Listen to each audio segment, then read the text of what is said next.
Ponto de partida de sexta-feira no ar. Isso quer dizer que não tem roteiro, não tem teleprompter, tenho eu, tem vocês, os comentários, as críticas, as provocações que vocês me fazem, as perguntas ao longo da semana. E eu queria começar com a Martinha Silva, que faz um comentário muito bacana. Pedro, muito legal sua explicação, mas sua defesa pela direita sobre a organização social estática dando segurança é um desvio. É discurso de quem está na zona de conforto, com os benefícios de quem sempre esteve numa melhor posição, mas imagina o que seria do mundo se não fosse quem quer o progresso, a mudança, quem passa a reconhecer o direito do outro. Se não fosse o pensamento à esquerda, conforme sua explicação, ainda estaríamos na Idade Média ou nem isso. Martinha, vamos lá. É, Vamos começar com o básico. Eu não fiz uma defesa da direita. Eu também não fiz uma defesa da esquerda. Eu expliquei como é que a direita pensa e como que a esquerda pensa. E o ponto aqui é o seguinte: eu não acho que funcione exatamente dessa forma. Eu acho que a transformação do mundo é inevitável. O mundo muda. O mundo muda pela força da história. E certamente Karl Marx não discordaria de mim nesse aspecto. O mundo não muda porque tem gente querendo mudar. O mundo muda porque a mudança é inevitável. A mudança é a única coisa que é perene. Agora, tem pessoas que são desconfortáveis com a mudança e tem pessoas que são confortáveis com a mudança. Nem toda mudança é boa. Nem todo progresso no sentido de transformação, algo que deixa de ser, é necessariamente positivo. As pessoas não necessariamente sentem mudanças como positivas. E este eu acho que é o ponto essencial. É, Aconteceram diversas coisas nas últimas décadas. Aconteceram muitas coisas dos anos 1970 para cá e a coisa ficou particularmente aguda a partir da década de 1990. Uma das coisas que aconteceu foi o surgimento da internet. O mundo ficou muito menor. A gente está muito mais exposto à diferença, às diferenças diversas que existem entre nós, seres humanos. A gente está muito mais exposto a, às diferentes culturas. A gente não tem mais uma sensação de que o mundo fica do outro lado. Entendeu? K-pop, né? Pop coreano pode fazer parte da sua adolescência como qualquer outro estilo de música. E essas coisas começam a dar um certo sabor universal. Todo mundo está exposto ao mundo o tempo todo. A internet não faz só isso, né? Por conta dos algoritmos de recomendação das redes sociais, a internet também provoca o agrupamento das pessoas em grupos muito homogêneos, em grupos que pensam de forma muito parecida. E cria-se uma dinâmica nas redes em que a busca de proximidade com quem pensa diferente é cada vez é desincentivada, enquanto que a busca de antagonização com quem pensa diferente é estimulada. No fim das contas, aquela coisa de um estudo, de um teste behaviorista mesmo. Né? Eu já comentei algumas vezes com vocês. Uma vez eu ouvi isso de um alto executivo da Meta, que a gente está vivendo, feito pelas redes sociais, o maior experimento behaviorista da história, né? Atiçando e testando e estimulando nossos impulsos mais primitivos mesmo, né? O cerebelo aqui, o cérebro do lagarto, e com tudo que ele tem de instintivo, me perdoem os psicanalistas presentes, assumindo. Agora não é só isso. Mudanças de tecnologia em transporte baratearam pra cacete viagens e transporte. E por isso, produzir coisas no outro lado do mundo, fabricar coisas do outro lado do mundo, ficou muito mais barato do que fabricar coisas aqui, por conta de preço de salário que você paga aqui, por conta de o preço de enfim, é mais barato fabricar no Sudeste Asiático. E é por isso que o Sudeste Asiático se tornou meio que a grande fábrica do mundo. Isso é um processo econômico do qual não dá para fugir muito. A não ser que a gente jogasse no chão o tipo de salário que a gente paga, ou jogasse no chão o tipo de imposto que a gente cobra de manufatura. É bem difícil competir com a China, tá? É, Outra transformação que aconteceu na economia é a digitalização da economia. A gente saiu de uma economia industrial e a gente entrou numa economia digital, numa economia em que, essencialmente, o que garante um bom salário é a quantidade de conhecimento que você tem. E aí a gente começa a exigir não só graduação, como mestrado, doutorado, tudo mais. Bons salários vêm com alta quantidade de conhecimento. E diferentemente da Índia e da China, que são países que nos anos 1990 estavam parecidos com nós, a gente tem um índice de pessoas supereducadas muito baixo no Brasil. Isso deixa o Brasil particularmente pouco competitivo nessa economia digital. Isso cria para a gente um problema bem gigante. A persistente não qualidade, baixa qualidade no ensino público brasileiro é um problema gigante, talvez seja um dos maiores problemas da sociedade brasileira que devia ser resolvido, mas nenhum governo parece estar disposto a realmente resolver e atacar o problema, né? Enfim, essa é uma outra discussão que a gente tem que ter. O ponto que eu estou fazendo aqui é o seguinte: o que a gente tinha no mundo industrial até a década de 1990 eram, eram salários que te botavam na classe média, ainda que na classe média baixa, para operários. Então existia um grande contingente de pessoas que tinham até ensino médio, que tinham garantido um emprego digno, né, com carteira assinada, com sindicatos fortes, é, é, e com uma certa tranquilidade. Você trabalhava de 9 às 5, você não precisava sair ralando, entendeu? É aquilo. Entrou às 9, saiu às 5, foi para casa, foi tomar uma cervejinha, foi tal. Aí você tem carro, você tem uma casa própria, você tem geladeira, tudo mais, entendeu? O Lula, quando ele descreve a vida dele na década de 1970, é isso. É a vida de alguém que cresceu muito na vida ao se transformar em operário, a ter um diploma do Senai. Isso era uma vida possível, essa vida não é mais possível.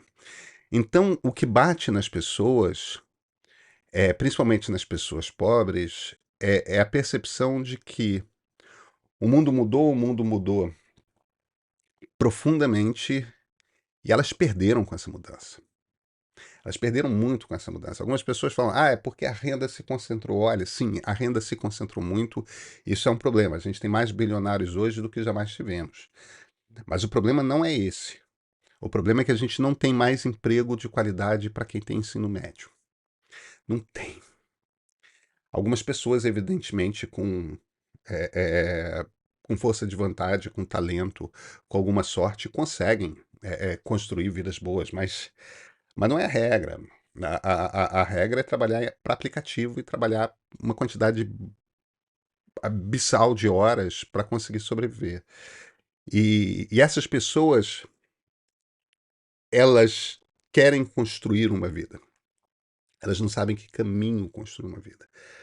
Através de que caminho construir uma vida. Porque ao mesmo tempo, elas percebem a transformação da vida e elas percebem que elas gostam da ideia de ter mais controle sobre a própria vida. Não querem ser escravas de emprego de 9 às 5. Essa coisa que às vezes a esquerda tem uma certa dificuldade, acha que todo mundo quer ser empregado.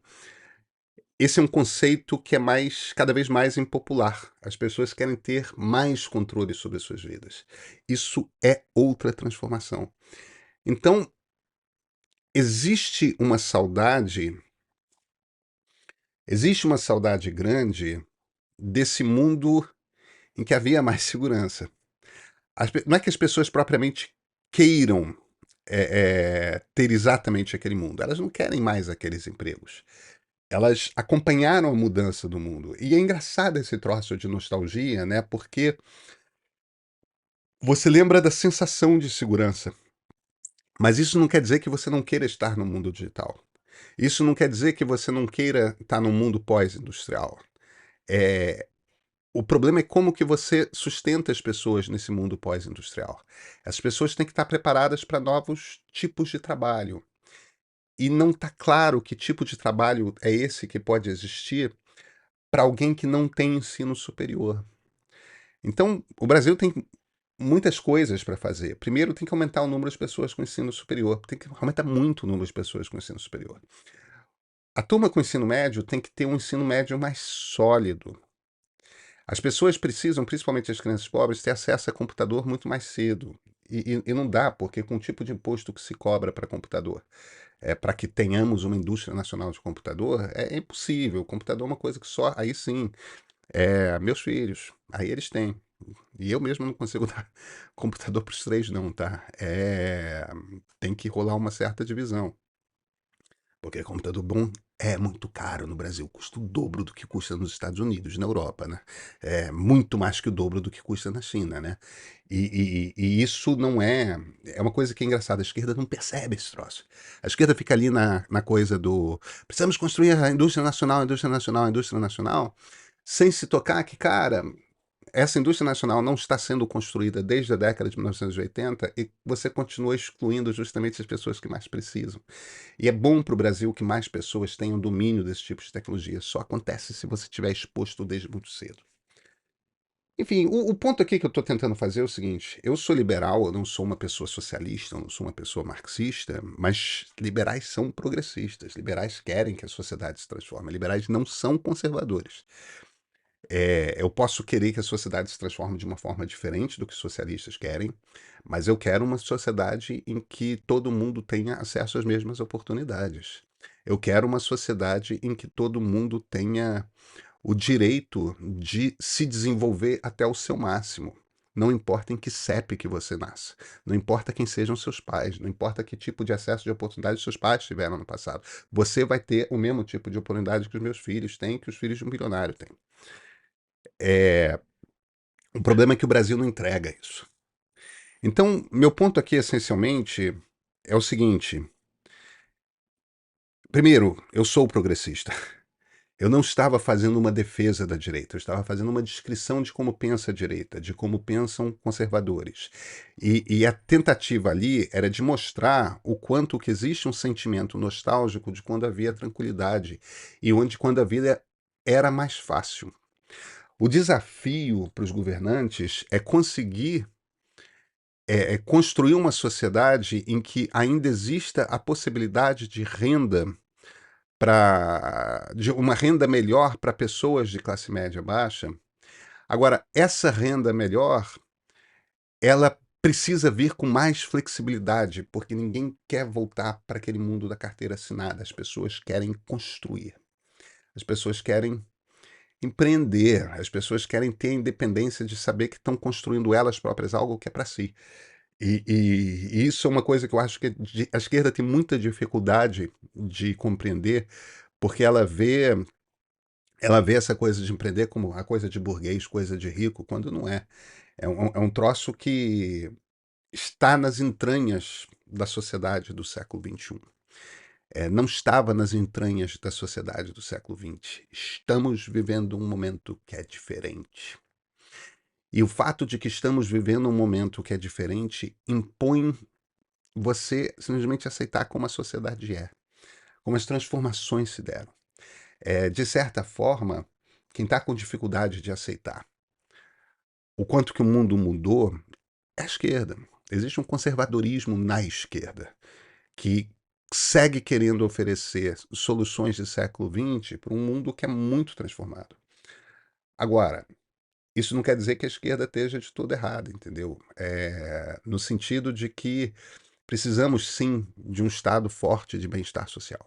É inevitável nesse momento da história, porque é um momento de transição. Momentos de transição exigem estados de bem-estar social mais fortes, porque muita gente está numa situação de insegurança por conta da transformação, por conta dos muitos trabalhos que deixaram de existir e da pouca capacitação para os trabalhos que estão passando a existir.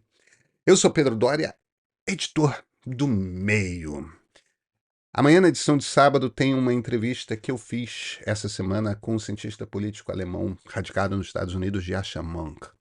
O Mounk teve muita dificuldade de publicar o novo livro dele aqui no Brasil, se chama Armadilha Identitária. Teve uma certa briga de editoras que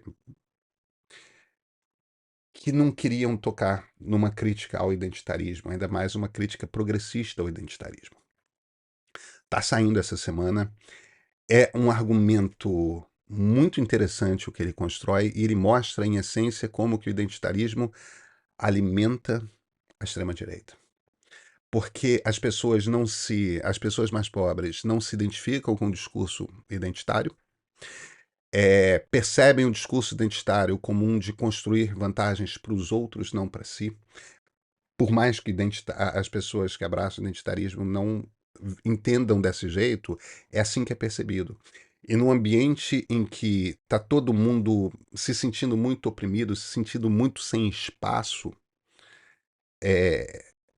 o discurso identitário faz soar como uma coisa a mais para os outros e menos para mim. Um dos índices que eu cito num dos pontos de partida dessa semana é o como que entre os jovens homens são cada vez mais de direita e as jovens mulheres cada vez mais de esquerda. Nunca houve um gap, uma diferença tão grande na maneira como pensa a política. Homens e mulheres. Gente, pelo amor de Deus.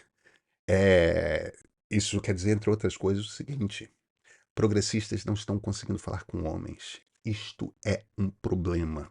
O Yasha é um cara brilhante, é um dos primeiríssimos a escrever sobre a ameaça da extrema-direita às democracias no mundo. Esse é um dos temas dos quais a gente trata. Outro tema é a eleição americana, que está super preocupante. Outra questão é o que seria um governo Donald Trump. Enfim, entrevista super interessante e vem em duas versões. Vem em vídeo com legendas, a conversa foi em inglês, e em texto, evidentemente aí em português. Todos os assinantes do Meio Premium vão receber essa entrevista no sábado. É só assinar. Assina, cara. É muito barato assinar o Meio. Sai por quase nada. É o valor de um chopp, vai. E este é o ponto de partida de sexta-feira.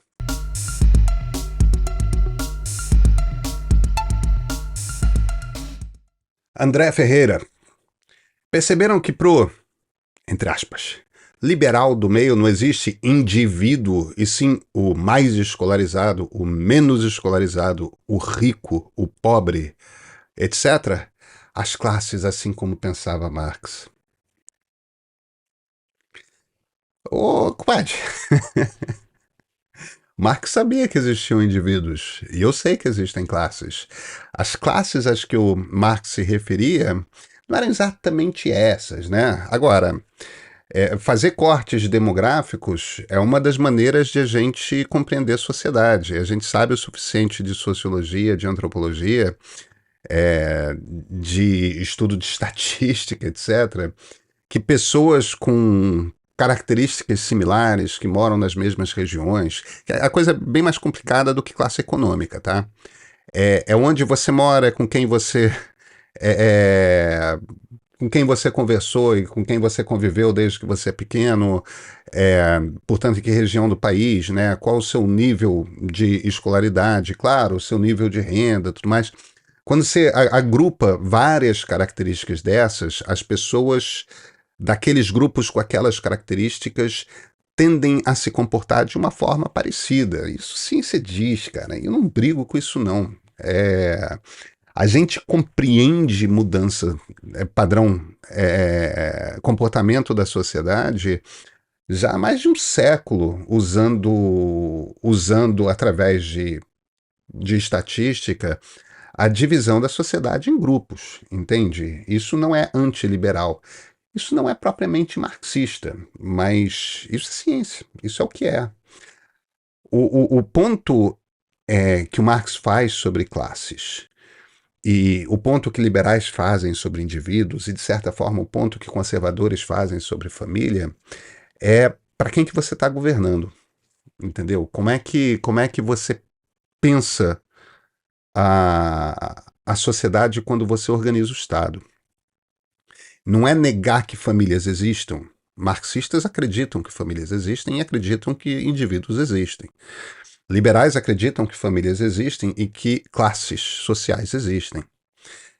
Conservadores acreditam que indivíduos existem e que classes sociais existem. Conservadores consideram que a unidade essencial da sociedade é a família e que você tem que preservar, de certa forma, as hierarquias que estão espelhadas ali na família, né? O pai família tradicional, evidentemente, né?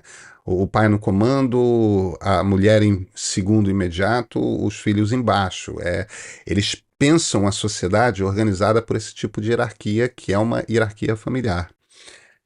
O que o Marx argumentava é que você tem que pensar a sociedade, e, portanto, governar a sociedade pensando em classes, aí, e classes econômicas, tá? E aí ele pensava que, tipo, se você olha para os indivíduos, você está se distraindo, porque o problema que você tem que resolver é um problema da grande massa dos empobrecidos, né, dos proletários. E por quê? Porque existe um desbalanço, isso na cabeça do Marx, descrevendo o século XIX, aí a gente tem que discutir o quanto que isso ainda vale para o século XXI. O poder motor da economia são os meios de produção, né? As fábricas, as ferramentas, as máquinas e tudo mais, e quem é dono disso controla a produção de dinheiro e a partir daí explora a massa de trabalhadores, e que os trabalhadores deveriam, né, os proletários no mundo industrial, deveriam se juntar para fazer uma revolução e derrubar os donos dos meios de produção. O Marx pensava que gente como eu, né, os pequenos burgueses, são desenganados, acham que são patrão, quando na verdade são trabalhadores. O problema que eu tenho com, enfim, entre as muitas questões que eu tenho com o marxismo, a principal é que eu acho que o jogo mudou, porque você faz dinheiro hoje é com cérebro, não é com máquina. Então, que a gente precisa de cérebro educado. Cérebro educado constrói carreira, constrói vida, constrói, se transforma em pequeno burguês e até em burguês, de verdade. É, mas você precisa ter o treinamento. A chave não está mais nas máquinas, nos meios de produção. Enfim, marxistas evidentemente vão discordar de mim. O que liberais acham é que o Estado serve para defender o seu direito de ser quem você é. Entendeu? Defender o direito de você casar com quem você quer casar, defender o direito, garantir o direito de você poder falar o que você quer falar, garantir o seu direito de ter acesso a oportunidades, de ter a base daquilo que vai garantir que você tenha as mesmas oportunidades que qualquer outra pessoa, não importa qual a sua renda. É nesse sentido que o liberal pensa o Estado, a garantia de que cada um, ele não pensa na massa, ele não pensa na família, ele pensa principalmente na pessoa. Então, o ponto aqui só, cara, é que é que liberais não negam a existência de classes, nem negam a existência de família, como marxistas não negam a existência de indivíduos, nem a existência de família, como conservadores não negam a existência de indivíduos nem de classes. Tá bom? Léo Semen. Pedro, in my humble opinion, em minha muito humilde opinião, foi seu melhor texto nos últimos meses. Léo, muito obrigado. Mas você precisa ter a coragem de trazer Michel Houellebecq para a sua análise. A Europa, do jeito que for idealizada, está com os dias contados. Eu não sou um especialista em literatura francesa, não, cara. Eu só li um livro do Houellebecq e tem muitos anos, o Submissão, que foi ali por volta de 2000, 2001. Pois é, 25 anos. Foi um livro muito, muito popular. Eu tenho uma ex-mulher que gostava muito, que ficou muito impressionada com o livro e me convenceu a ler. É, eu imagino que o que você queira dizer é que o Hulbeck é um. Ele tem uma. Ele meio que nos livros dele defende uma tese de que a Europa está decadente por ter se laicizado e que o Islã é uma grande ameaça que vai desconfigurar a Europa. Eu não sei se é disso que você está falando, e evidentemente que Michel Houellebecq é um cara muito mais sofisticado que era Olavo de Carvalho. Eu não estou tentando transformá-lo numa caricatura de um típico reacionário, não. Mas, como eu te disse, eu não sou um especialista. O ponto aqui que eu vejo de problema é que eu não sei o que é essa Europa do jeito que fora idealizada. Percebe uma coisa, eu sou um liberal. Eu sou a favor de fronteiras abertas. Eu sou a favor de que os países se misturem. Eu sou a favor de encher o Brasil de indiano, de encher o Brasil de chinês com PhD em matemática, em física, em química. A gente precisa de cérebros. Vamos encher as nossas universidades de gente que está querendo sair da China, que está querendo sair da Índia e vir para um país que vão ter muita facilidade de construir uma vida de classe média, porque eu acho que isso vai aumentar o número de pessoas capazes de produzir, construir empresas interessantes no Brasil, tudo mais. E eu sou plenamente a favor de que a Europa pare de ser aquela coisa branquela, tipo assim, e comece a ficar mais misturada de muitas cores. O problema que eu vejo com essa coisa de a Europa, do jeito que for idealizada, é idealizada por quem? Entendeu? Se você vai para para a Idade Média, um terço da Europa era islâmica na Idade Média. Não tem nada de artificial em uma Europa islâmica. Entendeu? É absolutamente nada. O Islã faz parte da história da Europa, faz parte da raiz da Europa. Aí, em tempos mais recentes, né, século XVII, século XVIII, século XIX, início do século XX, os europeus saíram eles da Europa e foram ali para a África, foram ali para a Ásia, se esbaldar na riqueza da turma. E ensinaram francês para a turma, ensinaram inglês para a turma, ensinaram espanhol, italiano, português. E agora a turma que sabe português, sabe espanhol, sabe francês, sabe inglês, quer voltar. Deixa voltar. Ué, a história do mundo é isso. As pessoas vão e vêm, as pessoas vão e vêm, as pessoas misturam-se. E eu não sei o que é uma Europa do jeito que foi idealizada. A Europa é um continente que está envelhecendo muito. Tem alguns países que estão envelhecendo demais. Coreia do Sul está envelhecendo muito, o Japão está envelhecendo muito, o continente europeu está envelhecendo demais. O continente europeu precisa de mais gente jovem, inclusive para pagar a sua previdência. Os franceses estão danados porque, é, é, como já se viu, o Macron quer que eles se aposentem aos 65 anos, porque não tem jovem o suficiente pagando grana para pagar tanta gente que vai ficar 30 anos viva, recebendo uma aposentadoria sem trabalhar, sem produzir. O país precisa de gente produzindo. Sem gente colorida não vai ter, sem gente com véu não vai ter. Porque a gente colorida com véu quer ir e quer construir, deixa.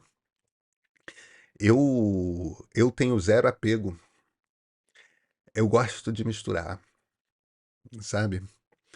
É, Darcy Ribeiro que estava certo. Mestiça que é bom. TH Bastos. Pedro, entendo suas colocações, mas me parece que na sua análise você desconsidera ou minimiza o papel das igrejas evangélicas neopentecostais e do identitarismo Red Pill nesse crescimento da direita, especialmente da extrema-direita, entre pessoas pobres e homens, boa parte deles também pobres. Cara, não é que eu desconsidere. O problema é que eu não explico todo, né? Vamos lá. Primeiro, a questão das igrejas evangélicas, esse crescimento imenso das igrejas evangélicas, é uma questão brasileira. Tem muitas igrejas evangélicas nos Estados Unidos, mas elas já estavam lá, tá? Elas cresceram no Brasil nas últimas décadas. Elas não estão na Europa com nenhuma relevância. Então, a gente achar que igreja evangélica, a moral protestante mais radicalizada que seja, das igrejas evangélicas é o que está movendo essa extrema-direita, não é. Na França não tem isso. Entende?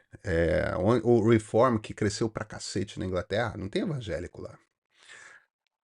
A coisa do identitarismo, Red Pill, e eu concordo, é uma espécie de identitarismo, sim, só que de direita, eu acho que é mais sintoma do que causa. Você tem uma sociedade que é criada oferecendo para o homem um papel nessa sociedade que é o papel do provedor. Então, o homem e a mulher têm de casar e o papel do homem é bancar a família. Então, ele precisa ter para ele se sentir com dignidade, ele precisa ter um emprego que dê a ele dignidade. Ou precisa ter algum tipo de trabalho que dê a ele dignidade. Ele precisa ter uma renda. Ele precisa conseguir construir. Aí o que que acontece? O que acontece é que isso não mudou. Essa exigência por parte da sociedade, essa visão de o que que uma família estruturada é, ela não mudou. Pode ter mudado ali para elite, tudo mais, para mim, para você, mas para 90% das pessoas, para 80% das pessoas não mudou. E aí esse cara para de ser capaz de sustentar uma família. Ou ele precisa trabalhar como um alucinado para conseguir sustentar a família. Ele se sente humilhado. E ele se sente humilhado, de uma certa forma, emasculado, porque o valor dele como homem é a capacidade de trazer dinheiro e trazer dignidade para casa. Aí, quando ele não consegue trazer dinheiro, trazer dignidade, pagar uma escola boa para o filho, quando ele. Esse troço é uma humilhação, é uma sensação de emasculação. Aí, nessa hora, você. Você tem um ambiente que sim, que favorece todo mundo que de alguma forma se vira e fale: você é o homem. É assim que um homem age. Esse é o jeito de ser homem. Então, desde Jair Bolsonaro até os coaches Red Pill, esse tipo de coisa, todo mundo está dizendo: você vai ser capaz, você vai poder, tudo mais. A questão é como é que você faz um discurso para esse cara que reposicione, que mexa com a imaginação dele, que reposicione o lugar dele na sociedade. Esse é o ponto. Essa é a questão. E o que está acontecendo de fato é que o que a esquerda está dizendo é, em grande parte, você é o problema da sociedade. Você é machista. Você é o cara que espanca mulheres. É claro que alguns são, tá? Não estou dizendo que o problema da violência contra mulheres não existe, não, porque existe e é muito grave no Brasil. Mas, enfim, eu acho que você está acompanhando. Não são todos os homens, evidentemente. Você tem que mexer com a imaginação desse cara. E a esquerda não tem um discurso que mexa com a imaginação desse cara. O discurso que a esquerda faz é de humilhar esse cara. Bicho, ele vai para qualquer um que esteja dizendo alguma coisa que seja diferente disso. Ninguém gosta de ser humilhado. Vou fazer um comentário do qual gosto e trazer uma resposta da qual.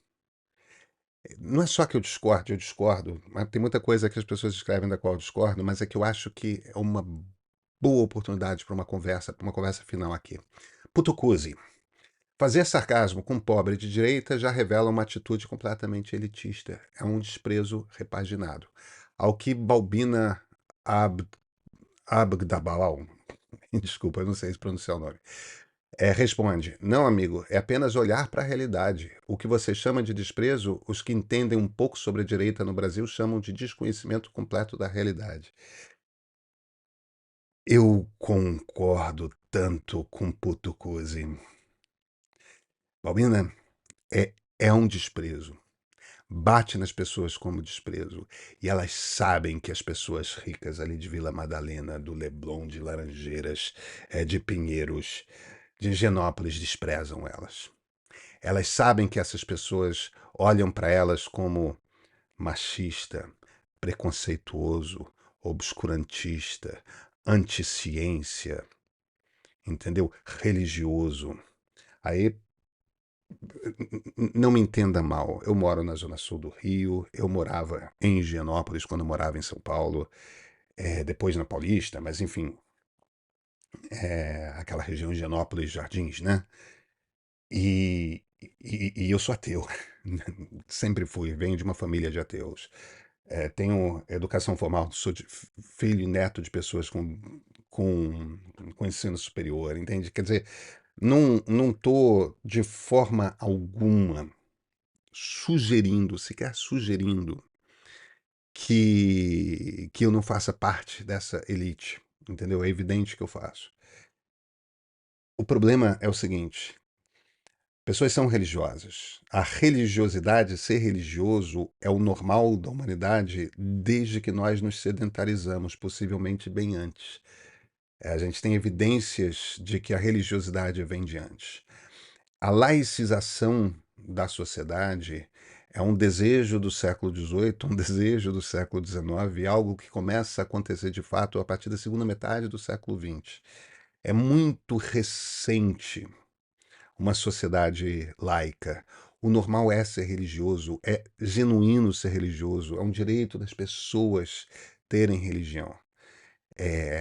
Respeitar alguém que crê é fundamental.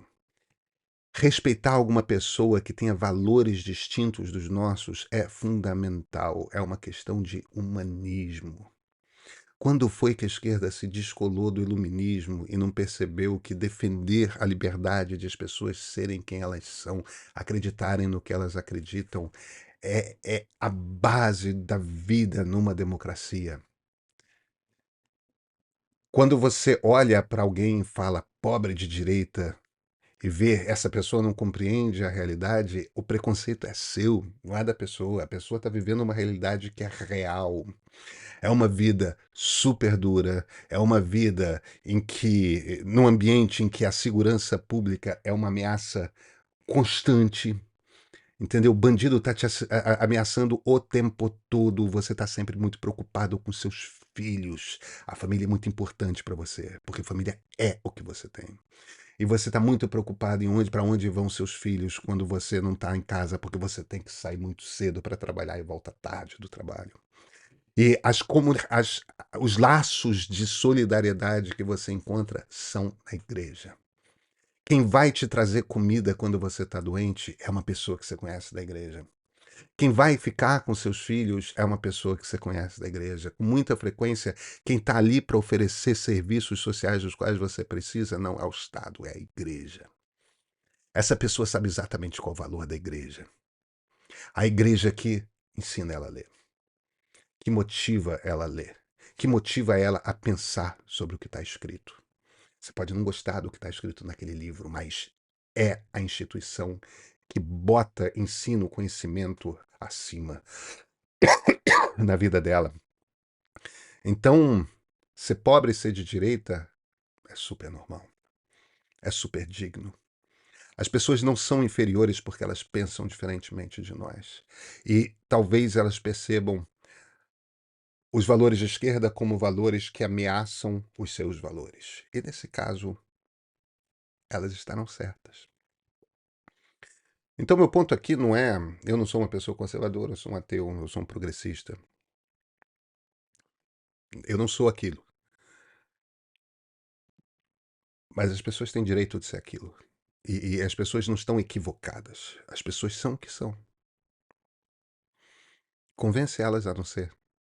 Mas para convencer elas a não ser, você primeiro tem que entender o mundo delas. E você só entende o mundo delas se você calçar os sapatos dela. Ter um pouco de empatia. Não é olhar com desprezo e perceber pobre de direita. Só faz a esquerda perder voto, cara. Enfim, eu não sou de esquerda. Gente, até segunda-feira. Você conhece o Meio, mas você conhece o site do Meio? Então, devia conhecer. Criamos um site diferente de todos os sites de notícias com os quais você está acostumado. Uma timeline limpa, sem pop-ups, banners ou vídeos pulando na sua frente. Não precisa nem de login e senha para entrar, basta colocar e validar o seu e-mail. Todo o conteúdo da newsletter de hoje e algumas notas quentes que só sairão amanhã. O melhor lugar para encontrar nossos programas em vídeos e podcasts. Um site pensado para você poupar tempo e focar no que importa. Se informar melhor. Acesse o nosso site